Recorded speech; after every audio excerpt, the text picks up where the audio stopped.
Hi, Misha here, and a common and valid complaint about this channel this year is it's a lot of the same stuff. Look, I'm happy to drag out my personal guns. I'm happy to revisit commercial guns that come in the shop, but there just have not been a lot of truly new and exciting products. I don't count, oh, we're doing the exact same gun, but in a different barrel length or different color. Especially, I don't count color. Can't imagine why. It's something exciting and new. I don't mind featuring it, but, what to do videos on. And, costs are rising for you, for me, for everyone. And I actually had a couple of projects planned, including an interesting Colt that I think will really hit both the modern shooter and the historical shooter. But it just wasn't quite ready for this cabin trip. I'm back out here, and I've been kind of workshopping and getting ready to do this series. So I'm going to bump it ahead just a little bit. And instead of going forward, we're going back in time, at least in some ways. We haven't really talked about revolvers much on this channel, especially single action. And the problem is, today, most 19th century single action revolvers, if they're even in working condition at all, you have to be very careful and usually either reload for them if you're doing cartridges, or black powder, you can do the, cap and ball. I can't do that. I'm blind. I don't trust myself to do powders and stuff like that. That's why I've kept my collection very fixed on cartridge guns, and really ones that were smokeless powder, although I've kind of fudged that a bit, especially when it comes to handguns, because you have a lot of them that started off as black powder, but then they were approved for smokeless, including the very famous Colt Single Action Army, the Peacemaker, the 1873, and we're going to get there. But first, in this first video, we're going to talk about the original Colts and the Civil War, post-Civil War era. And we have 3 examples today, beginning with this. Now, like I said, originals hard to find. I decided to pick up some Uberti clones, and I kind of looked at the various importers. There are a few. I believe Navy Arms has done some, Taylor's, but Cimarron seemed to be the one I read around that fitted me the best, the most historic.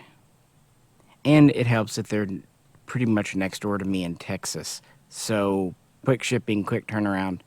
Did that, and really was very happy with the first phone call I reached out to. I just want to give credit there because he spent a lot of time with me. The guy who picked up the phone, a lot of places today, when you call to order, oh, go onto our website.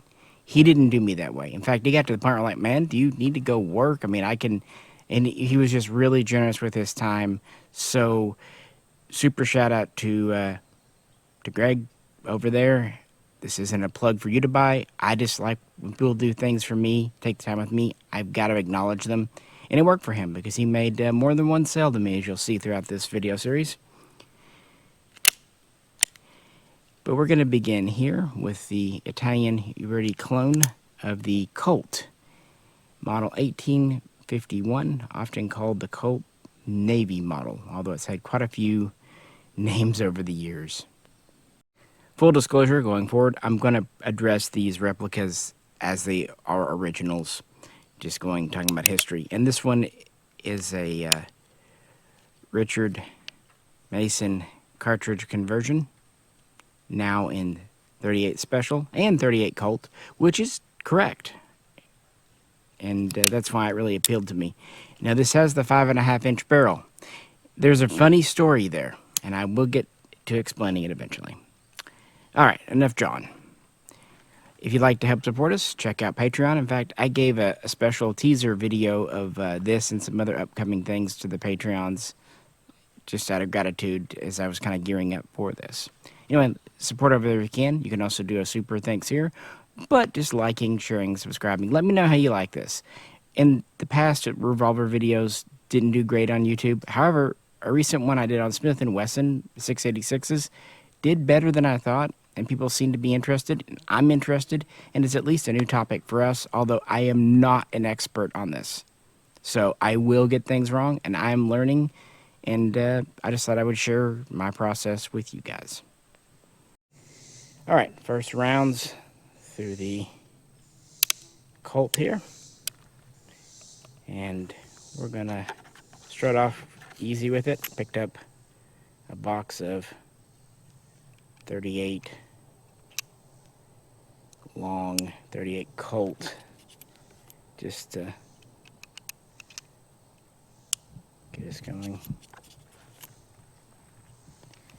It seems slow this way, but compared to black powder, this was lightning fast, guys, I promise.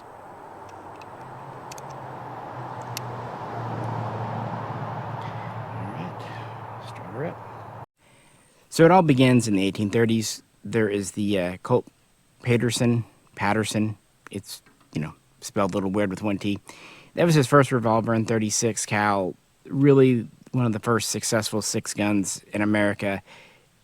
And it sold okay, but he basically went out of business. This would fast forward into the 1840s, and the Walker Colt, or Colt Walker, the model of 1847, which was a beast. If I were ever to get a black powder gun, I would get one of those. I would never shoot it, but they're ridiculous. They're 5 pounds and 16 inches long, but they were the first, and this kind of Colt open top, single action, 6-shooter loading gate design. Of course, black powder. That would very quickly lead into the Dragoon model, the baby Dragoon, and so on and so forth. There would also ultimately be the pocket model, which was in a much smaller, those were in 44. The original Patterson was 36, in a 31 caliber. This is in the middle. Colt started working right after the Walker came out in 1847 on this type, and in 1850 it was first put into production. And he wanted to call this the Ranger model or the Belt model, but the model that kind of stuck with is Navy, the Colt Navy model of 1851, even though, it was introduced before. And this was originally, when it was a cap and ball, a 36 caliber gun. When it was turned over to metallic cartridge, that translated into 38 caliber. It has to do with the way the old lead bullets would seal in the bore. The old cap and ball ones were always a little bit bigger in the bore, so they could kind of get pushed in. I mean, that's the whole forcing cone thing, kind of shaved in for a good tight fit. It is really cool. And it has an octagonal barrel. A very old school way of doing things, and I love it. And Colt really wanted to sell these to the military. Ironically, the Army bought several, as well as the Navy. And he wouldn't even get his first Navy contract, which was around 2,000 pieces, until 1857. Now, the Navy name typically comes from, put on a half-cock, the cylinder engraving scene, which was a battle of the Texas Navy against Mexico in 1843. And you think, why put a flourish on a military gun? From my background, military and all that, you don't do a lot of adornments. Well, it's kind of interesting. It's 19th century copyright protection. Because back then, a lot of gunsmiths, local little gunsmiths, were copying everyone's everything and passing it off as an original. And Colt didn't want that. He's making these up in Hartford, Connecticut. But most of your little local gunsmiths couldn't do fine engraving. Of course, this is a replica. I think that's really cool and clever. If you've got the money to do it and you've got a factory and an engraver able to do it, cool beans. So he finally gets some success with the Navy before the Civil War knocks off. It's a gentle recoil. Nice trigger, too.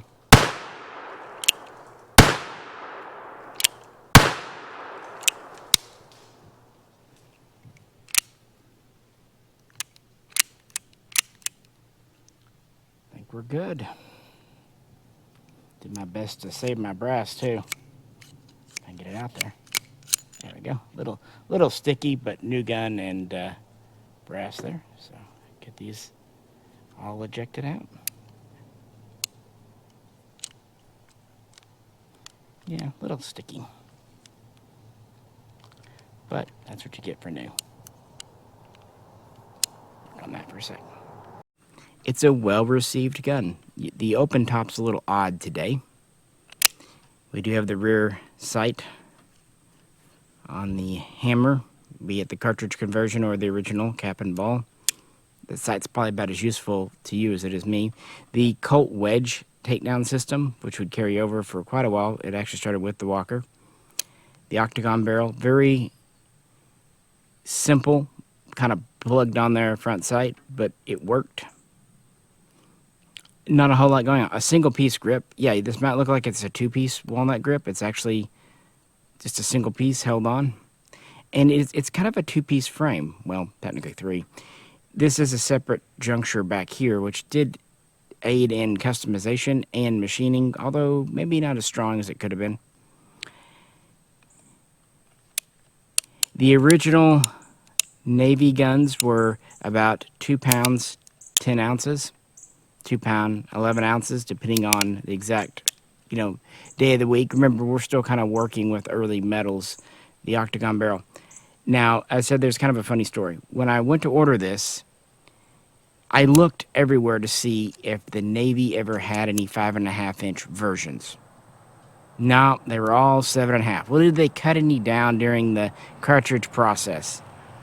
Not documented. Now, there's, a lot of these hit the surplus market, and so, yeah. Okay, so I ordered the 7.5, even though I really wanted the 5.5. Why? This is a bloody heavy barrel. And you would notice it. Well, okay, I want to get something that's historically correct. Cool. Well, my sales guy calls back a couple hours later, super apologetic. We have some 7.5s in the store, but they're already kind of sold for. They're already on other tickets. Could you take a 5.5? Well, darn it, I'm going to have to take the one I wanted, even if it wasn't historically correct, over the one that was historically correct, but I didn't want as much. And, yeah, I really like it, because it shaves off just a few ounces in the front and makes it a more balanced gun. That said, it's still front heavy, because this is a chonky barrel. And, of course, the black powder would have the whole loading system up front, too. This is the original plow handle, grip, all that. But yeah, this was finally a good success for Colt, and it led to the next model over here. The 1860 Army model. Although, ironically, the Navy would also pick up some. Now, this is a Richards Type 2 conversion, or transition conversion, as Cimarron tends to style them. And it's actually in 45 long Colt, and there's a bit of a story there, too. I'm full of them today. It was a me thing, not a gun thing. I was over-rotating the cylinder, and it was kind of binding up on the rim. As I said, this is a new experience for me. There we go. I will get my techniques down. Yeah, so. Not going to blame the gunner ammo when it's a Misha problem. This is essentially a combination of older designs. The Walker, the Dragoon were in a 44 caliber, around 140, 150 grain ball. Later, when they went to conical bullets, that was 200, 215, even 220 grain. But it was big and heavy. The Navy model on the smaller frame was much lighter, like half the weight. But it was in 36, some in 34 caliber, what have you.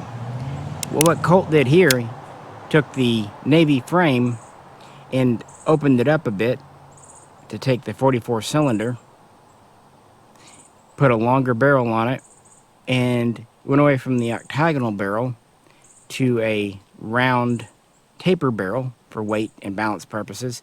And he also put a larger grip, what we think of today as the Army grip, on it. Remember how I said these are kind of modular, so you can do that, to balance out the kind of heavier system, and it does work. This is an oddly more balanced feeling gun, even though it's longer. Like I said, the standard naval barrel length was 7.5. This has an 8-inch barrel, and the grip goes back a little more. It's about an inch longer. The Navy gun is a 13-incher, give or take. This is about a 14-incher, give or take. And weight-wise, it's amazing how close they are together. They really are both around 2 pounds 10, 2 pound 11 ounces. And you might wonder, how in the extra weight? Well, part of it is the step down on the cylinder. This was done not just to save some weight, but also to let it work with the 51 style Navy frame. The nice thing, since this does split right here, there's a seam here, you can plug in a front section. They also cut the forcing cone back a bit, making it shorter so they could have a longer cylinder. So between tapering it and shaving that back, they were able to get the 44 type cylinder in the smaller frame. Still has the rear side on the hammer. The front side is more ornate than before. And that let them kind of chamber the standard Army cartridge. And again, some of these would kind of fall into the Navy too. There were other improvements to the internal lock work and system a bit. Heck, some were even fitted to take a shoulder stock. And I believe Cimarron does offer shoulder stock cut frames. But yeah, it was just a simple refinement of the design. So much so that it actually led to an updated version of this called the 1861 Navy, which essentially just took the updated frame and round barrel and applied it to this design. And of course, it would have been in 36 caliber. So there was a kind of scaled back version. It weighed about the same, but for the Navy. So we have 3 models in service when the Civil War happens: 1851, 1860, 1861. Now, let's try some just standard 38 special. And it's just a little bit longer of a cartridge.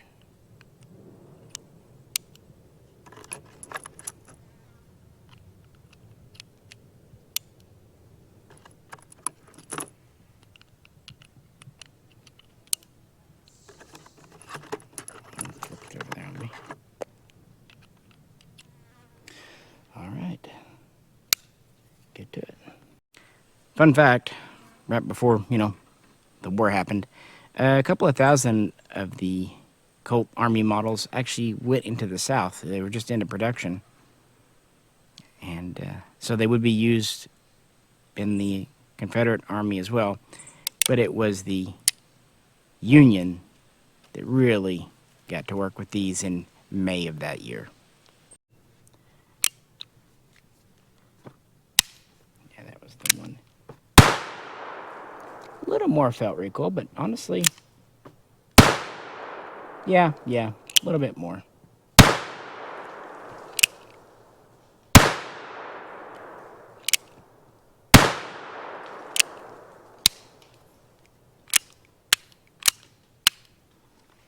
I don't care what gun it is, what era, it goes quick. And yeah, I'm getting the hang of this at least a little better. And definitely saving this brass. Here at the table, I know bluing and finish is kind of very important for this type of gun, so thought I'd show you when we have nice indirect light. From what people tell me, the U-birdies look nice. I'm sure there's tons of fingerprints on them because we've been talking and shooting, so, thing to be considered. But that's what's nice about buying replicas, if they're made right, is you can enjoy them and not get overly bothered as you would on an original. That's the deal with bluing. It's more attractive than phosphating or paint, but it will show prints and rust a lot more easily. The Navy would order more 1851s and 1861s in May of 61, ultimately getting around 5, maybe 6,000 of them all put together during the war. It's a much smaller force, and the Marines would take from Navy stocks. But it was the Army that was the big buyer. Between May of 1861 and November of 1863, the Army would get over 127,000 of these, making it their #1 primary issue sidearm. Now, yeah, it would go to some like artillery crews that needed what we would think of today as a personal defense weapon. It would absolutely go to officers and NCOs. And at that time, officers and even enlisted men were allowed to private purchase if they could afford it. Now, to be fair, the Colts were not the cheapest. Started off around $20 a gun. But that would drop to about $15 with mass production. Still, that's a lot of money in this era. But it would be the #1 gun. The real interesting use is with cavalry. They would use revolvers as their primary weapon, at least on horseback. Now, if they would dismount, kind of dragoon style, they might switch over to a carbine, or they might not. Some cavalry, depending on exactly, light, heavy, may just have a saber and a revolver. Because this is at least 6-shot, even if black powder is kind of slowed to reload, it's still better than a single-shot musket. And carbines could be in short supply. Everyone probably wanted a Henry or a Spencer, but would you get one? Unfortunately for Colt, and maybe the Union as well, there would be a major factory fire, and that would put them out of commission essentially for the last year and a half of the war. And that would allow their competitor to leapfrog them. It's the Remington's turn. And again, we'll start off with the old Colt ammo. Simply share, since these are new. And it was, honestly, a really fun round to shoot out of these big old hog legs.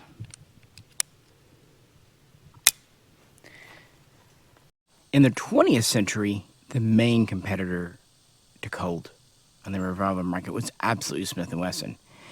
And while they were technically around, or at least the predecessor companies in the 1860s, it was actually Remington that was giving them a run for their money. And they really wanted some of those contracts, but they just weren't getting them until that fire. Not in the numbers they wanted. This is often called the model 1858, because that's actually when the Forbes patent for the solid frame, i.e. top strap frame system, was granted, although they were not put into production until 1860, 1861. And there's many so-called old models. There's a Remington, old model Navy, old model Armory. They did the same thing, same barrel lengths as Colt, same 36 or 44 caliber. Again, they're trying to compete.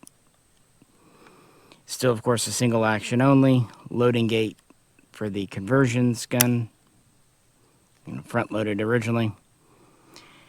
We'll get there. 2-piece grips, which is kind of interesting, versus the single piece, kind of a more modern style with the screw through that. As far as, but they only had shipped a few when the Civil War kicked off. Now, the original version was quickly replaced with what's sometimes called the 1861, which has a few improvements for takedown. There would be around 1,000 or so to the Army early on, and then a few that, maybe 1,200 to the Navy. But they just weren't getting anywhere. They would redesign the gun, turning it into the new model Army, new model Navy. And after that fire in 63, they would start picking up contracts. Now, this is a Navy example here, and it would be the de facto standard issue for, onboard ships, boarding parties, landing parties, petty officers, non-commissioned officers in the Marines would have some sidearms. And it would get really close to replacing the Colts. I believe around 4,500 Remington types, mostly the new model, but some of the old models were there. So it was definitely almost to the same level as Colt. But it's in the Army, it really took over. Colt would order over 100,000. I believe the orders were for about at least 115,000, but they were canceling them at the end of the war. So how many were actually delivered? Hard to say. Numbers vary a little bit. So still not quite as many as the Colt competitor over here, but we're getting close. We had, like I said, about 127,000 of these in the Army, and over 100,000 Remingtons. And here's the deal. Some people really did prefer this design, and I don't blame them. Alrighty.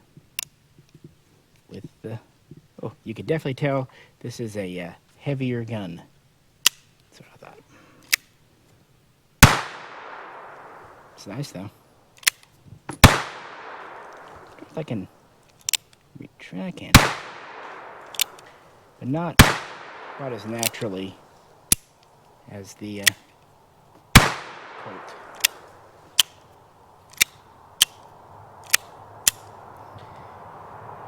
And that's all she wrote.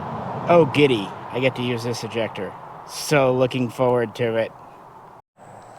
The closed top, the single piece, the full frame design is obviously stronger.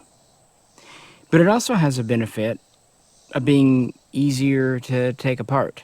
And in the era of black powder, when you need to very regularly clean your guns, that's a big, big deal. So I don't want to do it here out in the yard. You're about to see why. Let's move to the table and show how these come apart, and you'll really see why the Remington was preferred by those who were having to use their sidearms on a regular basis. Alright, because I want to show something important about how these disassemble for cleaning, not for gunsmithing YouTube, nothing like that, not for modification, but when you're doing black powder, cleaning is very important. So, the Colt and the Remington. We're going to start with the Colt, and it comes apart like really all of his designs since the Walker. There's a wedge. Now there's a retaining screw here. I've already loosened it. Cimarron Uberti gives a little multi-tool with these. And then once you loosen that screw, this wedge comes out. And typically it's held in with enough wedge force that when you push it out, it'll go shooting anywhere. So it's a non-captive part. And I like to put it on half cock here, and it pulls off. I actually picked the model 1851 because this example here comes apart easier than the 1860. Here's our barrel assembly, ejector, and this is what you would do for cleaning. The cylinder just comes right off.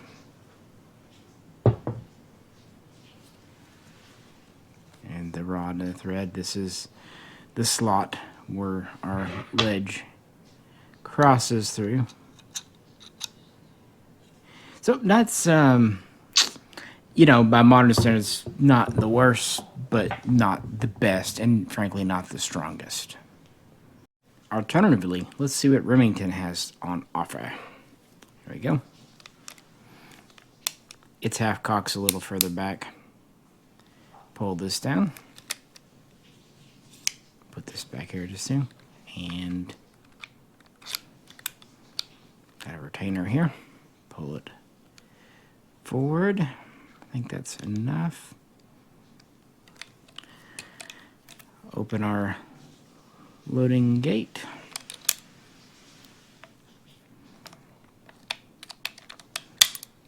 A little further forward, maybe. Oh, that was in the way. Yeah, there are a lot of little bits here on this one, I will admit. But that's really the cartridge conversion. And that's it. Pop your cylinder out.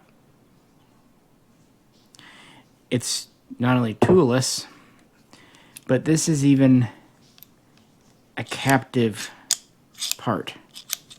Not spring-loaded. And you can see where the ejector rod not being spring-loaded itself can be a little annoying. And from a modern-day replica, having our arm left intact is neat, but yeah, from a historical perspective and back then in the day. But again, they wanted to get this to market as quick as possible, even if they had to pay Smith to do it. This just goes back in. Kind of just gotta move parts around. There we go. That is kind of in my way there. Line it up.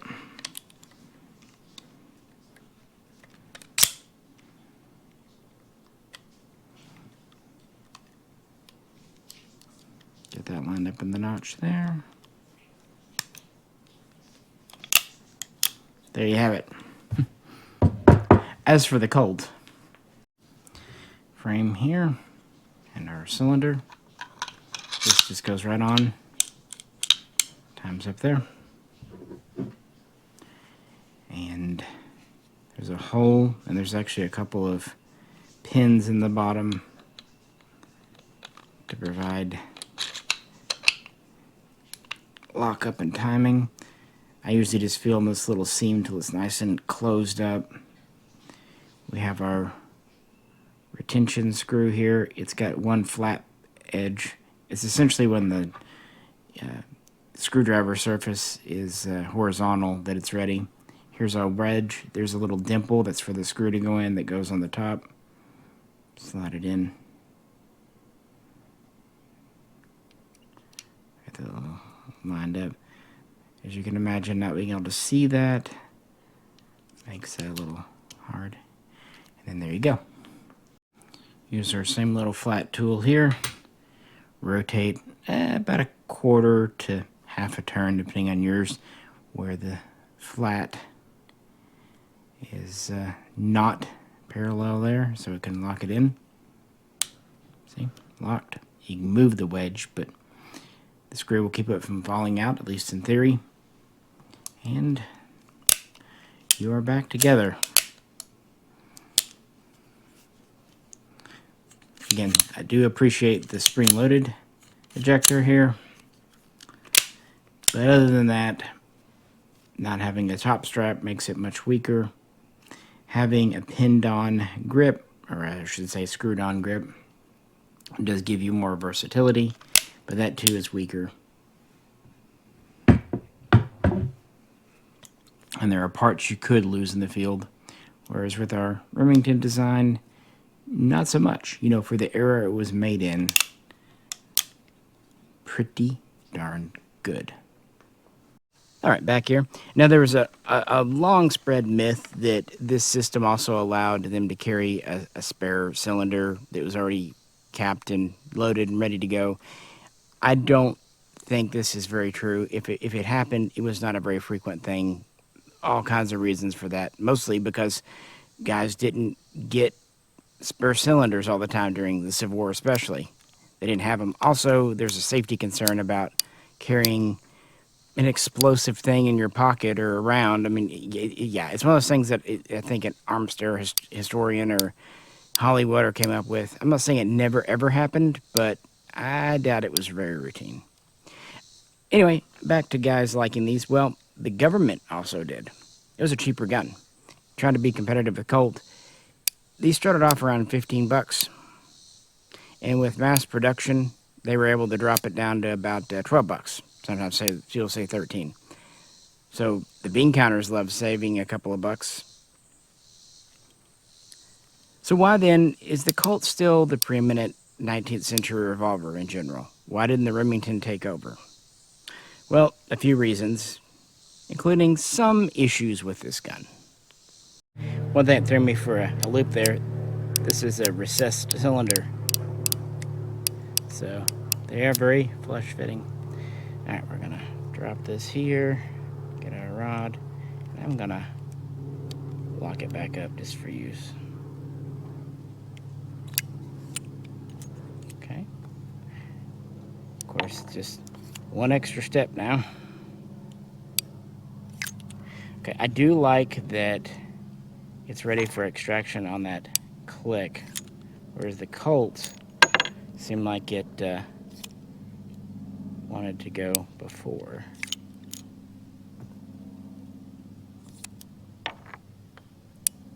But this does have that extra step, so.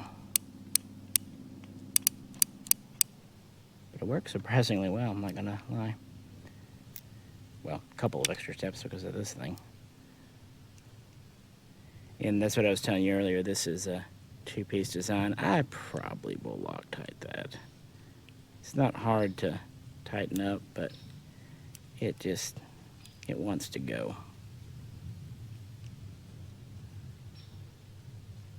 Yeah. A little dab of something not permanent would probably do it good. First off, it is heavier, and it is slightly longer. It's not quite 3 pounds unloaded, but it's not far off. And weight matters a lot to military folks. It's also just not as sleek, I guess is the right word. More going on. Just more kind of sticking out there. Just not quite as elegant to some. So it's up to you. You know, what do you value more? Single piece back here too on the frame versus the Colt, so that's stronger. I think a lot of it had to do with reputation, production capacity, and whatnot. Colt, Samuel Colt, who is still alive, was a hell of a salesman. No biff, ands, or buts about it. And he had connections. So I have to wonder how much politics and the fact that they just had so many already in service played a role. But I don't want to act like the Remingtons were without issue. But this gun shocked me. I originally just kind of ordered it on a lark to get the better shipping rate and deal. Then I pulled it out and thought, this is really cool. And then folks I've shown this to kind of end up gravitating to it as well, like Jay, for example. And it's also really technically the first factory metallic cartridge conversion of these, because after the Civil War, first thing, contracts are canceled. This really hurts both Colt and especially Remington and other companies as well. New technology's coming in, so the old cap and balls are starting to look really outdated. And, you know, the Army doesn't have any money. The Navy doesn't have any money. Peacetime budget cuts. And on top of that, they have tons of old black powder guns. Meaning new guns aren't really going to be ordered. Also meaning that both Colt and Remington at the factory have all these parts, maybe not all assembled up yet, but all there. What to do with them? Waste not, want not. Now, Smith & Wesson is on the scene now, but interestingly, they're kind of sticking to little guns, 22 calibers. They're number 1, number 2s, or basically 22s, maybe 32 cals. So they're not really military. But they do have the infamous Roland White patent, which is on the bored-through cylinder, which is pretty much what you need to make a cartridge conversion work. Now, it's going to expire before 1870, but these companies need money now. Remington licenses the patent from Smith & Wesson / White and pays, I think, $0.25 a gun and transforms their new model Army and Navy types into this cartridge conversion here. This one has the interesting, pretty unique barrel length of 7 3/8 inches. For whatever reason, that's pretty specific to the Navy. Most are 7.5 or 8 otherwise. And it's in .38 Colt. .38 centerfire. Now, there were some done in rimfire. There's a brief little period there, a couple of years, where you'd have metallic cartridges, but rimfire. But it didn't last very long at all. So there was a metallic cartridge rimfire version. We don't do that today.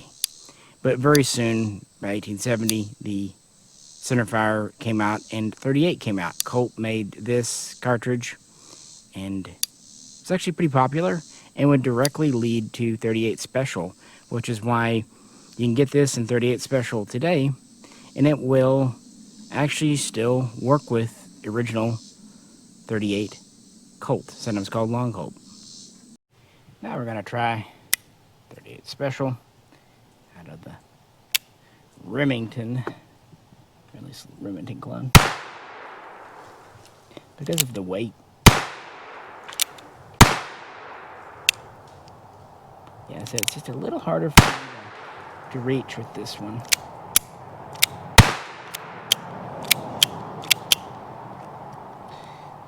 But oh well.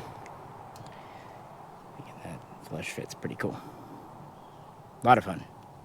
Since they held the white patent, you'd expect Smith & Wesson was the first to introduce a kind of service size, a large bore metallic cartridge gun, at least, sidearm.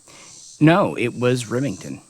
In 1868, they licensed, like I said, and so they were first to market, beating Smith, beating Colt, at least as far as I know. Could be wrong, still learning. And that's this pattern here. I don't think there's an official pattern, and I don't know of a name exactly credited. It's just kind of Remington Factory. It's a very basic conversion, but it has some cool features. And they would take existing either parts at the factory or even take in guns. For example, throughout the 1870s, the Navy would send back in, small batches of a few hundred or maybe 1,000 at a time, their 1858 revolvers. And Remington would rechamber them from .36 cap and ball. They would dabble in the very early days with, like I said, rimfire, but very soon centerfire, the .38 Colt, Long Colt. And they would refurbish them, kind of give them some spit and polish and send them back. And it would be these converted guns that would serve the Navy for a very long time. Anyway, their conversion, pretty neat. They, of course, went to the bore-through cylinder that they paid patent for.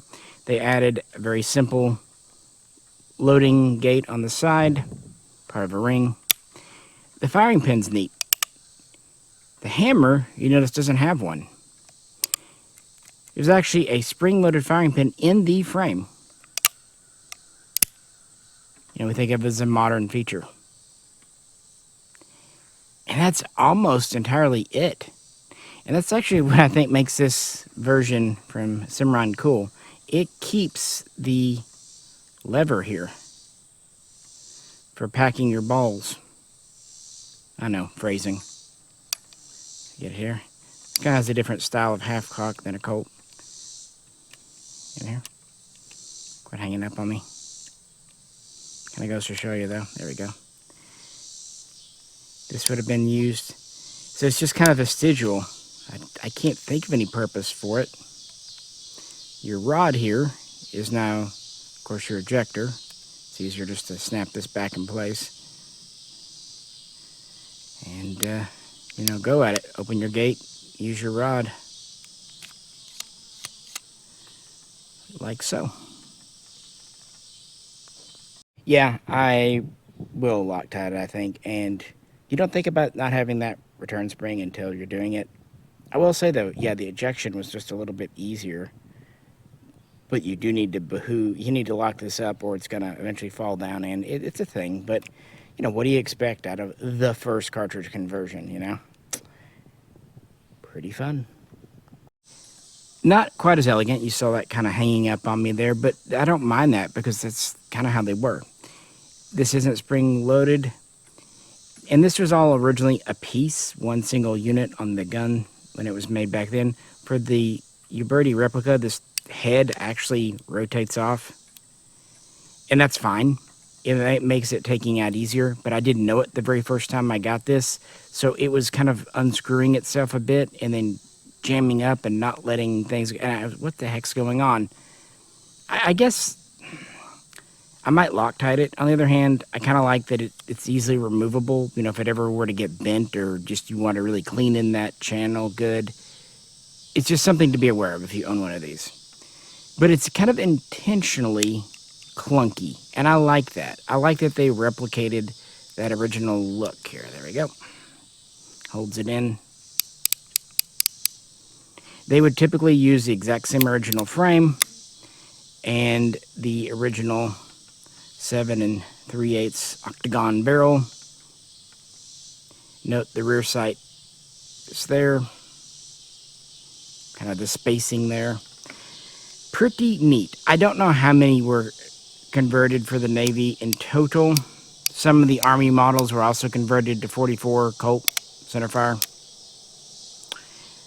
But that would be throughout the 70s and served through the 80s. And speaking of 44 Colt centerfire, they were not going to pay Smith & Wesson roll and wipe.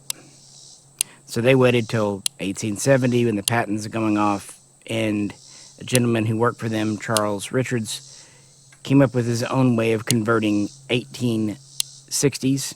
This would also be applied to some other models, but 1860s seem to be the main ones. These could be newly made guns out of the factory using existing parts. They could also be existing guns sent back, but less common there. Even though the name's conversion, it's more of a theoretical conversion.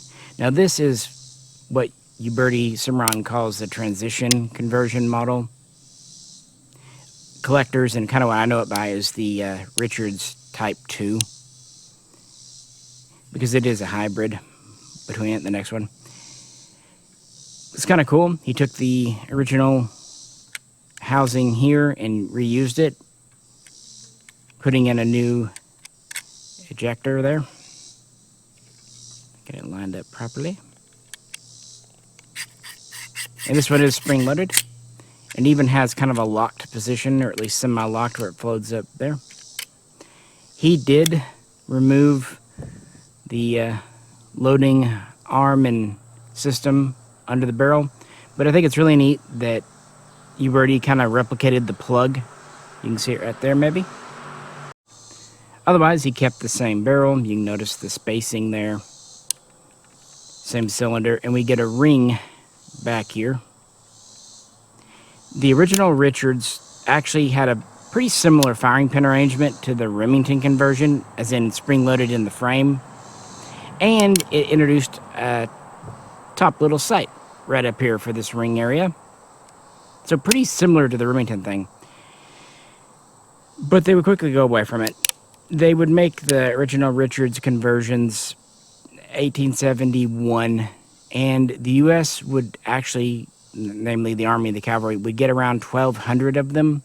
Is an interim measure to have a metallic cartridge, and they would be in 44 Colt, which is basically the cartridge version of what this originally fired, the 44 cap and ball, the bullet. There was, of course, the original rimmed round that was very short-lived. 44 Colt is interesting. The bullet's actually a 45 caliber bullet, kind of matching the originals. Shorter cartridge than what will come later, using the original barrel. And that gets us to the chambering of this gun. I've got a story here too.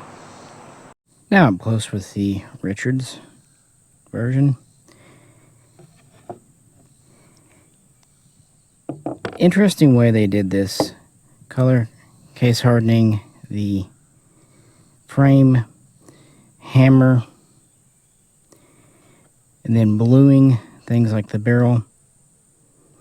Then you had at least on the originals, a brass trigger guard and front strap, and a blued back strap, although variations exist. And from what I understand, the way Uberti blued these is a different style, which makes sense, both because of the Army-Navy connection, different periods made, different models, and, you know, to some extent, the different conversion process. Curious which one you think looks more attractive. Let me know. I knew I wanted the Army grip, and I wanted the 8-inch barrel, because that's just kind of what makes this cool. I was debating which caliber to get it in. Not going to do it in 38. 44 special / Colt / Russian, or 45 long Colt. Well, I thought 44 special. That seems kind of appropriate. Ordered it, cool. Got it in, 44 special, right? Well, we were coming out to the cabin here, and the person with me said, "What caliber is this?" And I said, 44 special. He goes, "Where it says 45 on the frame. Doesn't know anything on the barrel." Okay. Maybe I'm tripping, and I forgot what I ordered. It wouldn't be the first time, trust me. Okay, fine. But I called the company and said, "Hey, which one did I order? 44 special." "Well, you sent me a 45 long Colt version." Great, and we were about ready to shoot it, so okay. And I'm debating. I see pros and cons. In some ways, the 44 special / 44 Colt chambering is more authentic. On the other hand, the bores were technically a .451, .452 caliber bore. So 45 long Colt, even though originally the 44 Colt was made for these, I don't know. You see what I mean? I'm debating, do I want to go to the trouble of sending it back and getting it replaced, at their expense, not mine, with the 44 version, which I don't really have any of the guns in, to be fair, although the cartridges are out there. Or do I want to keep it in 45 long Colt, which I do have guns in? I haven't decided yet. I guess we'll find out, won't we, together. Again, pros and cons to each. Now, I know especially in the past, there were some concerns about the cylinder being too thin for 45 Colt. But the truth is, 44 special, 45 Colt, the length of the cartridge is longer for 45 Colt, but the actual diameter, pretty much the same for technical reasons. So either way, it's going to be that. And like I said, I don't want a 38. We'll see. Either way, that was kind of the conversion deal. And the transition and the original Richards together, they did about 9,000, and longer than you might think. I believe they were still doing transition guns, at least selling them off from the factory, as late as 1878. Most of these were for the civilian and police market. As far as I know, only that first batch of 1,200 or so were made for the Army, but I bet they still acquired smaller batches, and they might have converted some of their existing 1860s just because they had them. I'm sure Colt wouldn't have said no to work, but depends what condition they were in. I really like the look of this gun. The full grip, the basically dragoon length barrel, it feels very good in the hands. And the stepped cylinder and the rear sight on the hammer, pretty iconic. Like I said, the original Richards, it was up here. It was the transition model that put it back on the hammer. And if you're going to have a transition model, transition from what to what? In 1872, another gentleman who worked for Colt, I believe actually Richards had resigned or moved on by this time, Mason would get another patent, and this would be combined with the Richards system to make the Richard Mason patent type here. It has a different style, kind of a bolt-on ejector system, not using the original housing, but going to a new one. This is where the firing pin on the hammer and the rear sight back there comes from. The way the ring was mounted was different. Basically, it's a stronger, more streamlined way of converting, especially as older parts run out and they need to fabricate new ones. Why make them to an older standard? This is also why you see kind of a combination of the two. Is they're using up Richards parts, and as they need to, they go to the Mason. So you got the Richard Masons. This begins mid-1872 and lasts through about the same time period. The Navy, which this is, the conversion of, approved of the process in 1873, and several batches were received up through 1876. I don't know exactly how many but over 2,000, maybe a few more for the Navy on the conversions there. There would also be conversions armies. The Richard Mason conversion process was used on the 1860, 1851, 1861, but it seems like the 1851 kind of got the bulk of it. From what I remember, around 3,800 51s were converted with this style, and only about 2,100 60s, meaning total Richard Mason strict conversions were around 5,000. And add that to the 9,000 Richard Type 1, Type 2, means, you know, you've got 14,000 or so converted guns between 1871 and 1878 from Colt. Waste not, want not, using up parts, giving both the Army and the Navy, a couple of thousand transitional guns, and the Navy's case, kind of really letting them tread water until a whole new generation of double actions would come along in the 1890s, in fact. And very popular with law enforcement, private citizens, and the like. Really well liked. And it let everyone use up what they had in an economic thing. Gave Colt and Remington business at a time when, frankly, after the war, money was tight, and metallic cartridges were this newfangled thing. That's why I think these are really cool. That transitional period, early metallic cartridges. This was the origin of 38 Colt and 44 Colt. You had some other early metallic cartridges like 44 Henry as well, but that's outside of the scope of this here video. But what do you think? All right, back with the 38 Colt.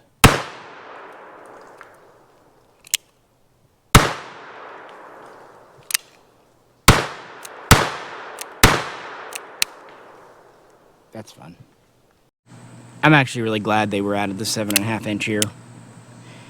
I don't believe many of the actual Navy used guns had the cut down barrel, although it's possible, especially if you had a barrel that was already kind of eroded.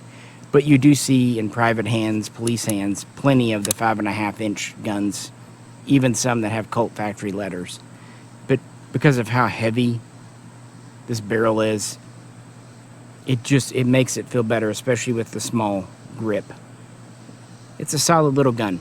And the Richard Mason's conversion is probably the better version. It was cheaper, more economical, and probably sturdier. This feels like a sturdier housing. You got this big, beefy barrel lug here. You'll have that big gap. You don't have that plugged area.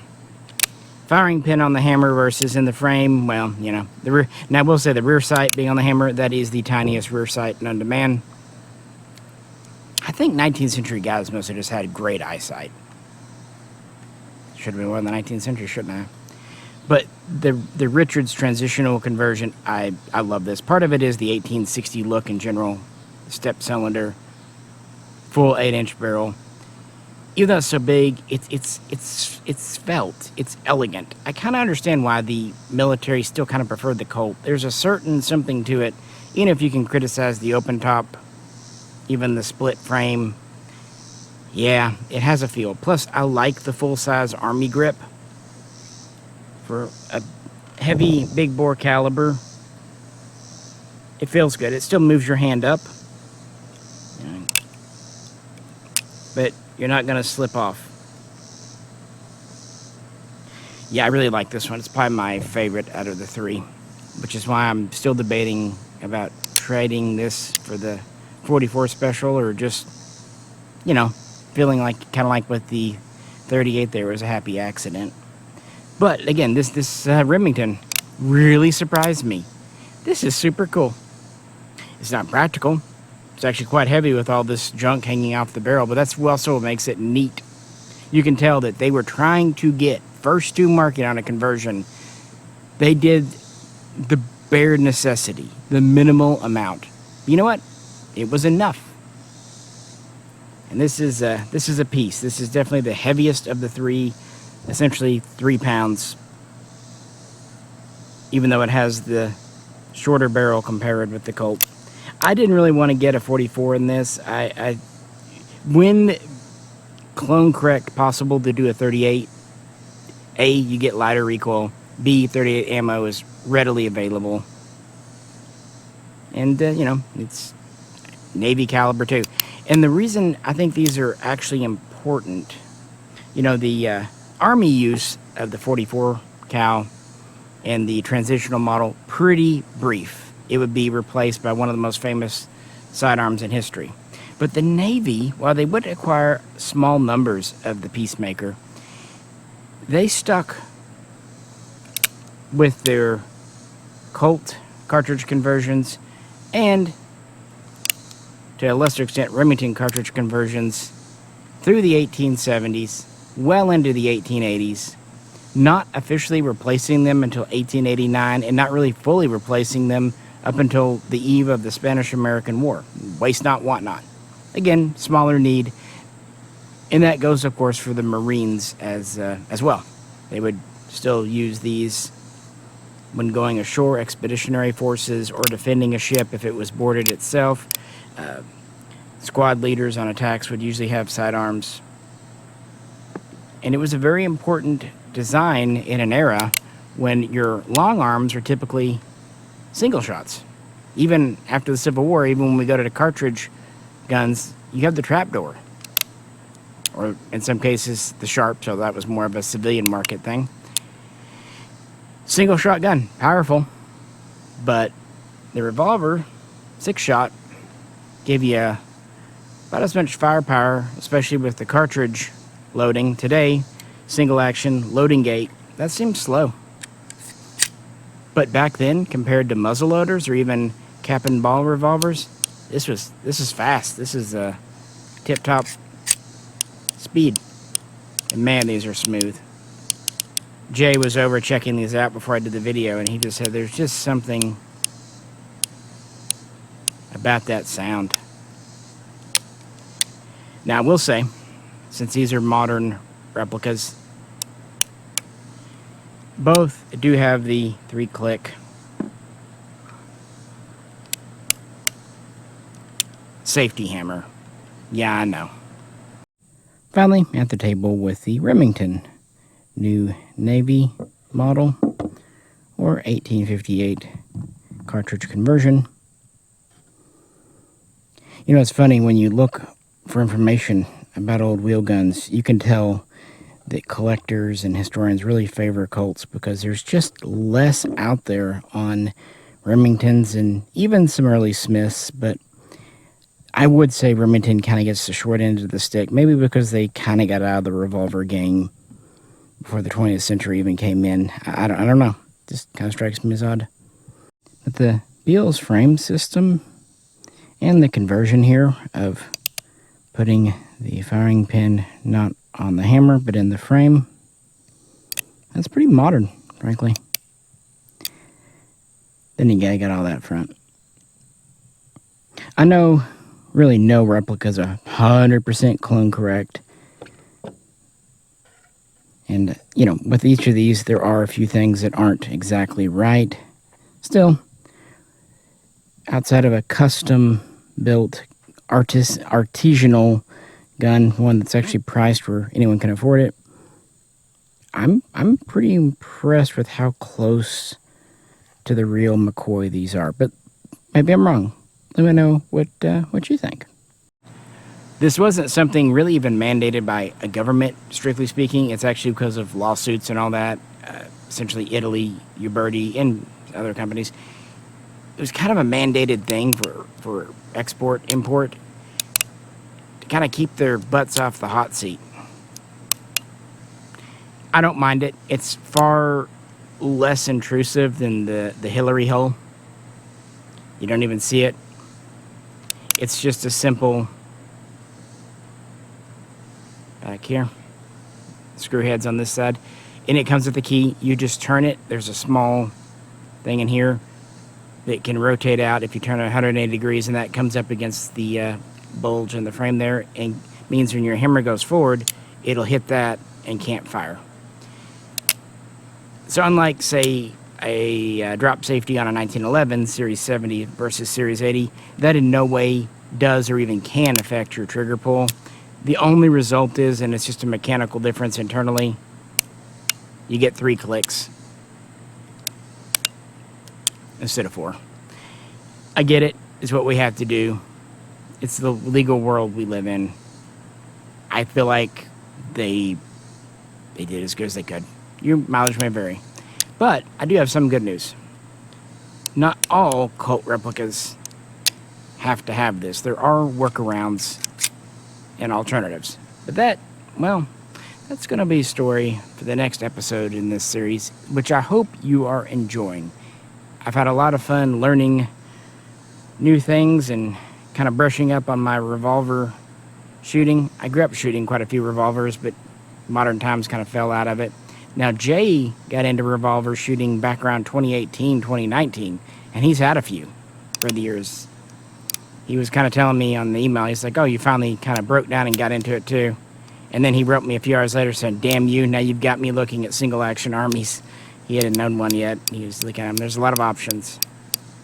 And that is what we're going to look at and talk about next time, along with its main competition that actually kind of sort of won back in 1875. Again, if you'd like to help support the channel, check out Patreon. I did kind of a impromptu, informal preview over there for those guys. Or you can do a super thanks. Or if not, just share your thoughts, opinions in the comments below. Like, share, and subscribe.